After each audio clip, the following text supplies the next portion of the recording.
इस वीडियो में हम डिस्कस करेंगे one dimensional infinite potential well. इस पोटेंशियल फंक्शन के लिए श्रोडिंगर इक्वेशन को सोल्व करेंगे, वेव फंक्शन निकालेंगे, उसे नॉर्मलाइज करेंगे और उसको फिर प्लॉट करेंगे वेव फंक्शन को और प्रोबेबिलिटी डेंसिटी को। तो देखते हैं कि एनर्जी लेवल्स कैसे होते हैं। यहाँ one dimensional infinite potential well का मतलब क्या है। एक्चुअली ये एक तरीके का पोटेंशियल फंक्शन है कि पोटेंशियल किस तरीके से वेरी कर रहा है।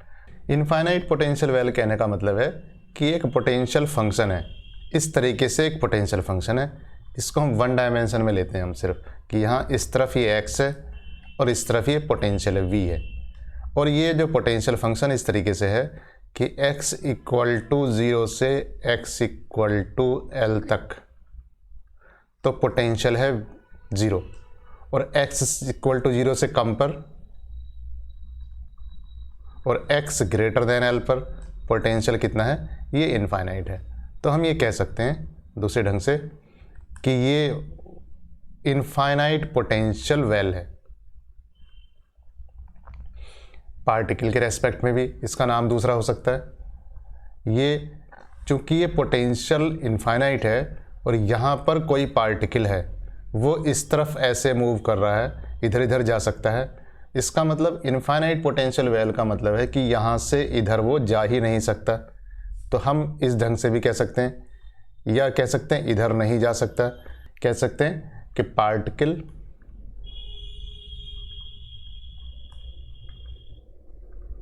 Is restricted to move in a region x by impermeable wall।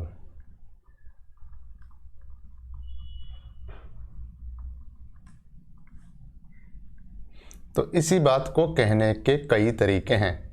अब मैं इस पोटेंशियल फंक्शन को मैथमेटिकली लिखता हूँ।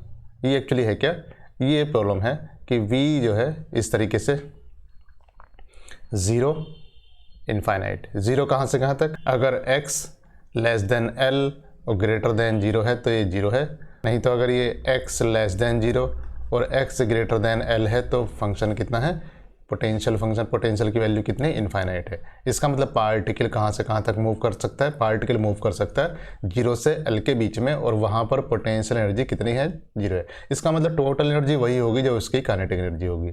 अब मैं कहूँ कि अगर ऐसा कोई केस क्लासिकली हो तो उस क्लासिकल केस में पार्टिकल की एनर्जी कितनी भी हो सकती है। पार्टिकल एनर्जी 0 से स्टार्ट होकर कोई भी वैल्यू उसकी काइनेटिक एनर्जी हो सकती है और वही उसकी टोटल एनर्जी होगी।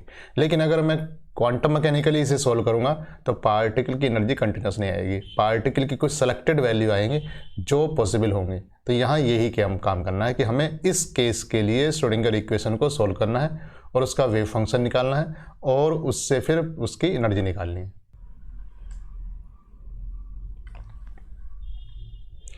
तो लिखते हैं श्रोडिंगर इक्वेशन, लिखते हैं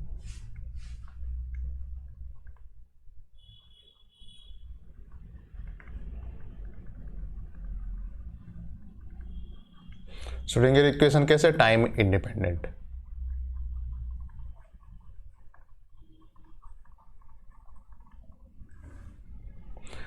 ये श्रोडिंगर इक्वेशन टाइम इंडिपेंडेंट ये है, plus 2m/h cross square e minus V psi equal to 0। अगर ये वन डायमेंशन केस है तो ये हो जाएगी d2 psi dx2 plus 2m/h cross square e minus V psi equal to 0। तो अगर मैं देखूं कि x less than l greater than 0 के लिए कितना पोटेंशियल एनर्जी 0 है तो इस इक्वेशन को मैं दोबारा से लिख सकता हूं। तो इस रीजन के लिए इक्वेशन हो जाएगी d2 psi dx2 plus 2m/h cross square e psi equal to 0। अब यहाँ ये जो क्वांटिटी है, इतनी क्वांटिटी को मैं दूसरा एक कांस्टेंट रख देता हूँ k स्क्वायर। तो ये हो जाती है d2 psi dx2 plus k square psi equal to 0। जहाँ k स्क्वायर मैंने कितना रखा है, ये रखा है 2m/h क्रॉस स्क्वायर। आगे देखते हैं। अब देखिए यहाँ ये जो इक्वेशन है ये linear differential equation with constant coefficient है, तो ये लीनियर डिफरेंशियल इक्वेशन है।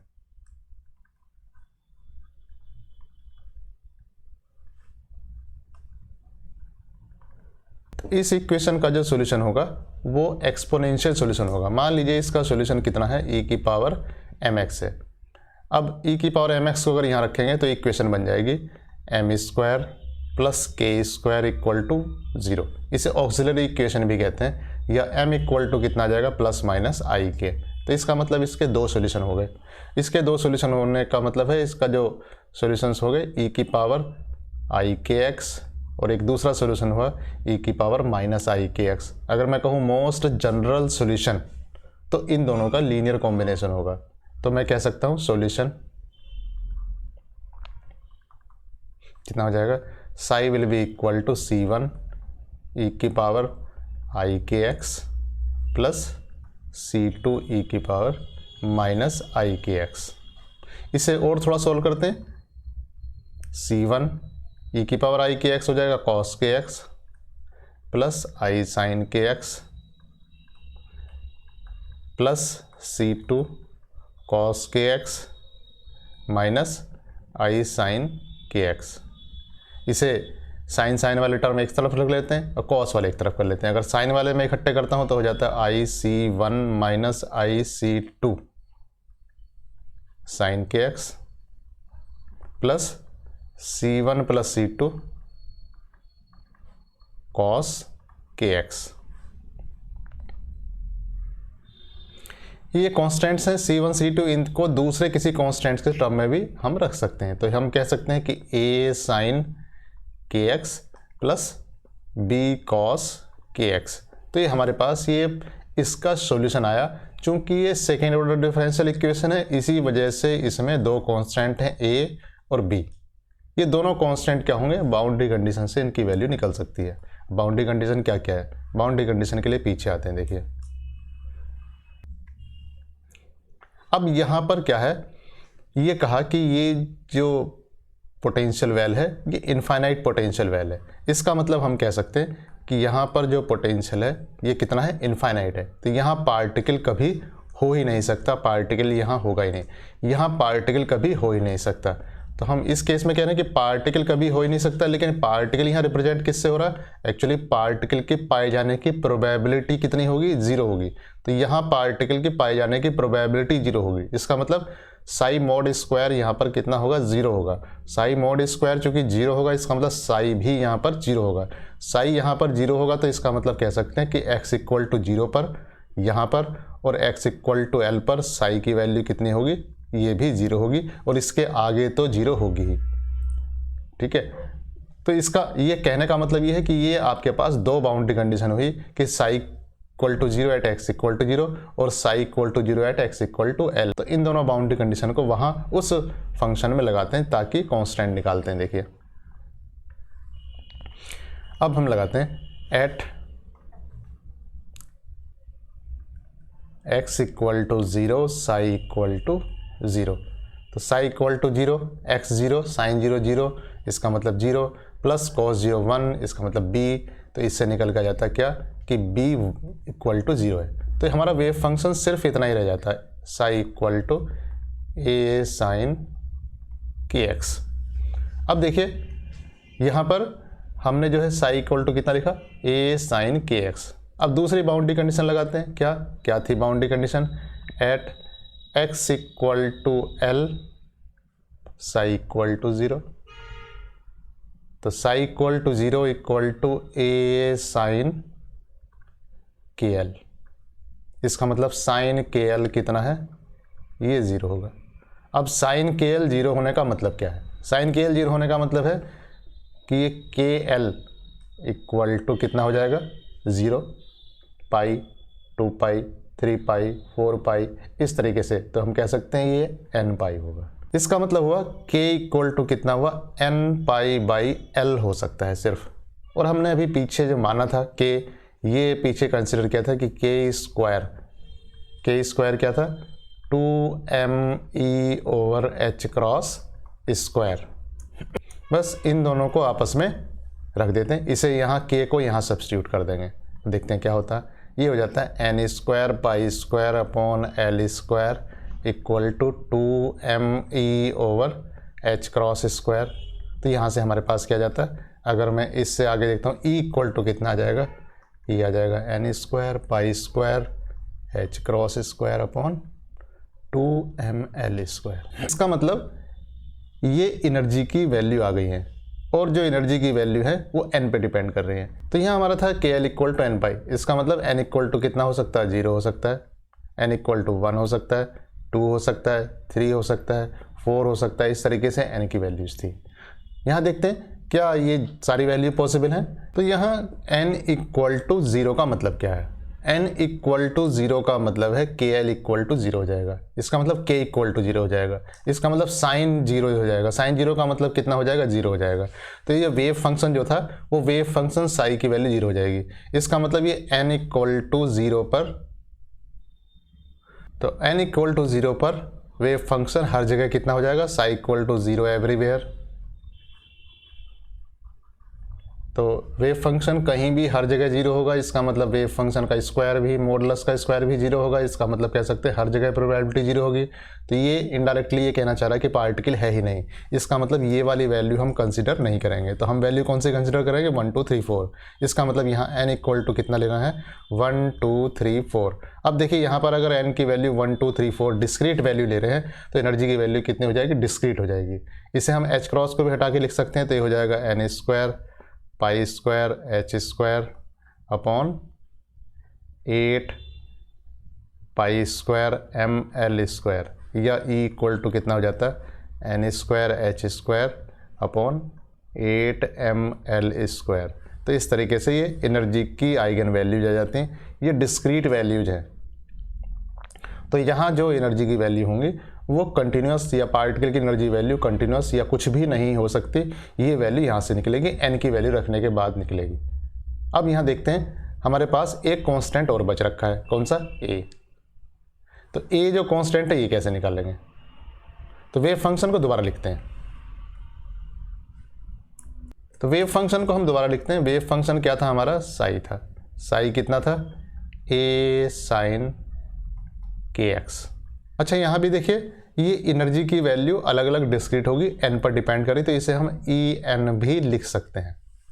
अब देखिए जो वेव फंक्शन है वो psi equal to a sine K X है, k की वैल्यू रख देंगे, इसका मतलब a साइन k की वैल्यू कितनी होती, n पाई ओवर l, इसका मतलब हो जाएगा n pi x over l। अब जो वेव फंक्शन है वो अलग अलग एनर्जी लेवल के लिए अलग अलग है, n की वैल्यू से डिपेंड करेगा, तो इसे हम साई n भी कह सकते हैं।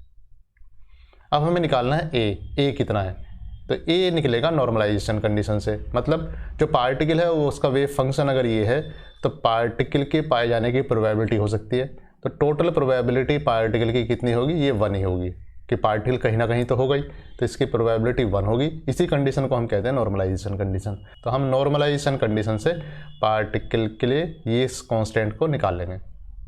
तो ये साई एन स्टार ये कितना होगा, ये भी इतना ही होगा, साइन एन पाई एक्स ओवर एल। तो पार्टिकल की जो प्रोबेबिलिटी है वो कितनी होती, साई स्टार साई ईटो, और यहाँ पर कितनी हो जाएगी, यहाँ हो जाएगी साई स्टार और साई बराबर बराबर है, तो हम कह सकते हैं Sai mod square D x, चूँकि 1 डायमेंशन केस है, इक्वल टू 1। अब जो लिमिट्स हैं वो -∞ टू +∞ लेंगे, बट यहाँ देखिए -∞ से 0 और L से इन्फिनिटी तक जो फंक्शन है वो 0 है, इसका मतलब लिमिट्स कितनी हो जाएंगी, 0 टू L। तो इसे हमें सोल्व करना होगा इस कांस्टेंट को निकालने के लिए। इसे सोल्व करते हैं तो कितना होगा, 0 to L a square sine square n pi x over L dx equal to 1। a बाहर आ जाएगा, a स्क्वायर, इसे बाई 2 कर देते हैं और अंदर हो जाएगा कितना, 2 sine square n pi x over L dx equal to 1। अब2 साइन स्क्वायर थीटा का मतलब 1 माइनस कॉस थीटा, तो ये वैल्यू हो जाती है कितनी, a square by 2 integration 0 to L 1 minus cos 2n pi x over L D X equal to 1। अब इसे इंटीग्रेट करते हैं, देखिए कितना हुआ, ए स्क्वायर बाई 2, 1 का इंटीग्रेशन कितना हुआ, x minus L upon 2n पाई, कॉस का कितना हो जाएगा, साइन 2n पाई एक्स ओवर एल, और कहाँ से कहाँ तक, 0 से l तक। अब देखिए साइन 2n पाई l रखेंगे तो 2n पाई हो जाएगा, साइन 0 रखेंगे तो 0 हो जाएगा। इन सब वैल्यू के लिए साइन की वैल्यू कितनी है, 0 है। इसका मतलब सिर्फ x ही यहाँ पर वैल्यू देगा, तो हो जाएगा a square by 2 l minus 0 plus 0 minus 0 equal to 1। तो इस तरीके से ए स्क्वायर कितना जाता है, 2 अपॉन एल, या ए इक्वल टू कितना जाता है, अंडर रूट 2 अपॉन एल। तो इस तरीके से ए हमारे पास आ जाता है अंडर रूट 2 अपॉन एल। इसका मतलब वेव फंक्शन फिर से लिख देते हैं, वेव फंक्शन आ जाता है कितना, under root 2 upon L sine n pi X over L. और एनर्जी वैल्यू कितनी थी, आइगन वैल्यू थी n square H square upon 8ml square. अब हम क्या करेंगे, अब हम इन वैल्यूज़ को प्लॉट करेंगे। देखिए हमें क्या क्या चाहिए, हमें साइन को प्लॉट करना है। कहाँ से कहाँ तक प्लॉट करना, 0 से l के बीच में। यहाँ 0 है, इसे मान सकते हैं कि यहाँ x इक्वल टू 0 है और ये x इक्वल टू l है। देखिए जब आपने बाउंड्री कंडीशन लगाई कि x इक्वल टू 0 पर 0 होना चाहिए, x इक्वल टू l पर 0 होना चाहिए, तो ये साई n में जब भी आप x इक्वल टू 0 रखेंगे 0 आ जाएगा, और साई n में जब भी आप x इक्वल टू l रखेंगे तब भी ये 0 आएगा। इसका मतलब यहाँ ये 0 आएगा। अगर मैं एनर्जी लेवल की बात करूँ तो पहला एनर्जी लेवल होगा कितना, जो E1 होगा वो कितना होगा, H square upon 8ml square, और जो En होगा वो मैं कह सकता हूँ कि n स्क्वायर E1 होगा। मतलब अगर मैं E2 की बात करूँ तो ये हो जाएगा 4E1, और मैं E3 की बात करूँ तो ये हो जाएगा 9E1। तो एनर्जी लेवल्स कुछ ऐसे आएंगे। अगर मैं यहाँ से एनर्जी लेवल, पहला एनर्जी लेवल मैं यहाँ ले रहा हूँ, ये E1 ले रहा हूँ, तो इसका 4 टाइम्स, यानी कि यहाँ कहीं ये एनर्जी लेवल E2 होगा। पहले वाले का 9 टाइम्स, यहाँ कहीं एनर्जी लेवल ये कितना होगा, E3 होगा। मतलब एनर्जी लेवल है, तो ये अलग अलग एनर्जी लेवल्स होंगे। तो इसका मतलब एनर्जी लेवल का सेपरेशन, पहले वाले का और दूसरे वाले का यहाँ सेपरेशन कितना है, 1, 4 माइनस 1 इक्वल टू 3 और 9 माइनस 4 इक्वल टू 5। क्योंकि स्क्वायर चल रहा है, इसका मतलब इनका सेपरेशन ऊपर जाने पर इंक्रीज होता चला जाएगा। तो अगर ये पहला एनर्जी लेवल मैं बना रहा हूँ यहाँ पर, तो वेव फंक्शन यहाँ पर कैसा होगा, तो वेव फंक्शन यहाँ पर कैसा होगा, इसको बनाने के लिए मुझे वेव फंक्शन का सहारा लेना पड़ेगा। वेव फंक्शन क्या है, वेव फंक्शन ये है। अगर मैं कहूँ पहला वेव फंक्शन है तो ये इतना, under root 2 upon L sine pi X over L. दूसरा वेव फंक्शन कहूँ तो ये हो जाएगा under root 2 over L sine 2 pi X over L. तीसरा वेव फंक्शन कहूँ तो ये हो जाएगा under root 2 over L sine 3 pi X over L. अब देखिए यहाँ पर जो ये फंक्शन है, ये एक्चुअली साइन थीटा को मुझे प्लॉट करना है। अगर मैं यहाँ पर कहूँ कि साइन थीटा, अगर मैं कहूँ y equal to A sine theta, यही तो प्लॉट है कि y यहाँ है और थीटा यहाँ पर है, तो ये इस तरीके से प्लॉट आएगा। इसका मतलब सारे प्लॉट कुछ इस तरीके से ही चलेंगे। अब ये कितने टर्म कंप्लीट करेगा यहाँ पर, ये डिपेंड करेगा कि अंदर वैल्यू कितनी है। तो यहाँ जो इसके अंदर जो वैल्यू है एंगल, ये वैल्यू लास्ट में देखिए आप कितनी हो जाती है। अगर प्लॉट करने का तरीका है कि x इक्वल टू एल अगर इसमें रख दूँ तो x इक्वल टू एल रखने पर ये वैल्यू कितनी आ जाती है, x इक्वल टू एल रखने पर ये वैल्यू जाती है पाई। x इक्वल टू एल इसमें रखता हूँ तो ये वैल्यू जाती है कितनी, 2 पाई। x इक्वल टू एल यहाँ पर रखता हूँ तो ये वैल्यू जाती है कितनी, ये वैल्यू जाती है 3 पाई। अब यहाँ पर देखिए ये वैल्यू यहाँ पर है पाई, यहाँ ये वैल्यू कितनी है 2 पाई, और यहाँ ये वैल्यू कितनी है 3 पाई। बस मुझे करना क्या है, जब मुझे पहले वाले एनर्जी लेवल के लिए प्लॉट करना है तो यहाँ तक का जो साइन कर्व है उसे कट करके यहाँ चिपकाना है। इसका मतलब सिर्फ ये ऐसे बनेगा, यहाँ से यहाँ तक वाला, यानी कि x इक्वल टू एल पर सिर्फ पाई हो रहा है, इसका मतलब कर्व को सिर्फ पाई तक ले जाना है। बट अगर मैं x इक्वल टू एल यहाँ रखूँगा साई 2 में, तो मुझे 0 से 2 पाई तक ले जाना है, because at x equal to L 2 pi है। इसका मतलब एक बार यहाँ से ऐसे जाएगा,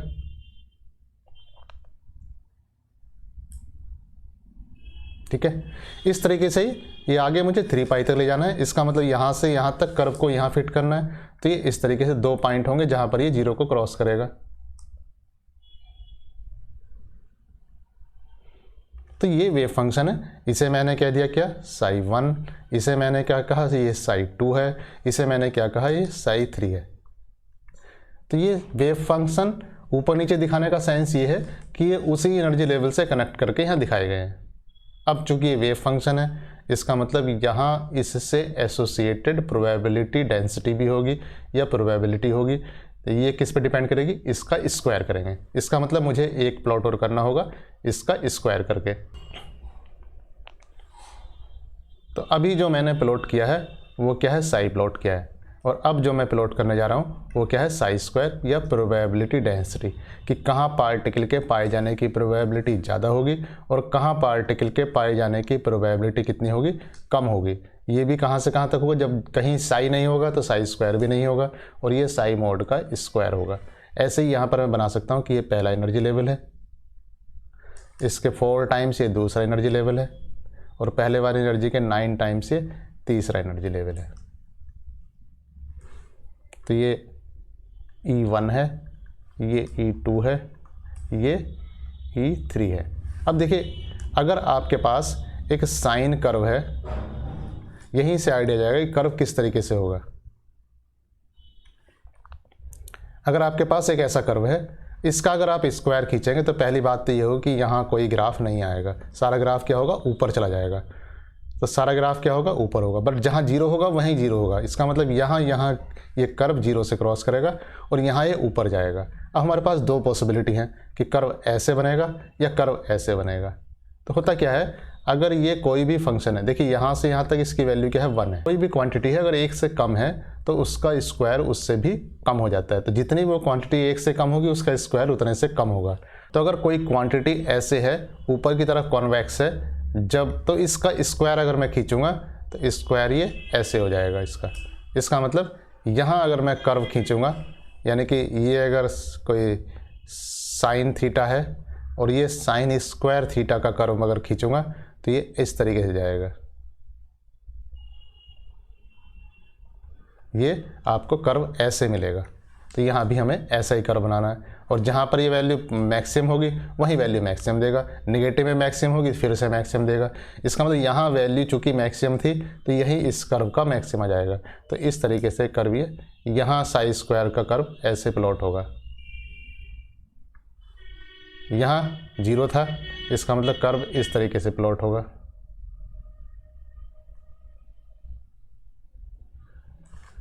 यहाँ 2 बार 0 था बीच में, तो कर्व इस तरीके से प्लॉट होगा।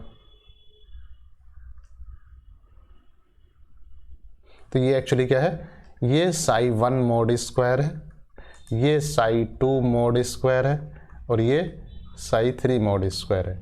तो इस तरीके से हमने क्या देखा कि हमारे पास एनर्जी आइगन वैल्यूज हैं E1, E2, E3 जो कि कंटिन्यूस नहीं है, वो डिस्क्रीट वैल्यूज हैं। और जैसे जैसे हम हायर एनर्जी लेवल पर जा रहे हैं उन एनर्जी लेवल के बीच का डिफरेंस बढ़ता चला जा रहा है। इसके अलावा हमने साई जो हर एक एनर्जी लेवल के लिए जो वेव फंक्शन है उसे प्लॉट किया और उस वेव फंक्शन के स्क्वायर करने के बाद हमने प्रोबेबिलिटी डेंसिटी को भी प्लॉट किया कि कहाँ पर किस एनर्जी लेवल पर पार्टिकल के कहाँ पाए जाने की प्रोबेबिलिटी ज़्यादा है। अगर एनर्जी लेवल E1 है तो पार्टिकल के देखिए यहाँ पर ये कर्व का मैक्सिमा है, और अगर एनर्जी लेवल E2 है तो यहाँ ये 2 मैक्सिमा है, एनर्जी लेवल E3 है तो यहाँ ये 3 मैक्सिमा है। और यहाँ पार्टिकल के पाए जाने की प्रोबेबिलिटी क्या है, जहाँ जहाँ ये कर्व 0 को क्रॉस कर रहा है, इसका मतलब यहाँ पार्टिकल के पाए जाने की प्रोबेबिलिटी 0 है। तो ये क्लासिकल कॉन्सेप्ट से एकदम डिफरेंट है। तो इस तरीके से हम 1 डायमेंशनल इनफाइनाइट पोटेंशियल वेल के लिए जो श्रोडिंगर इक्वेशन है सॉल्व करके एनर्जी वैल्यू और आइगन फंक्शंस निकाल सकते हैं। Thank you.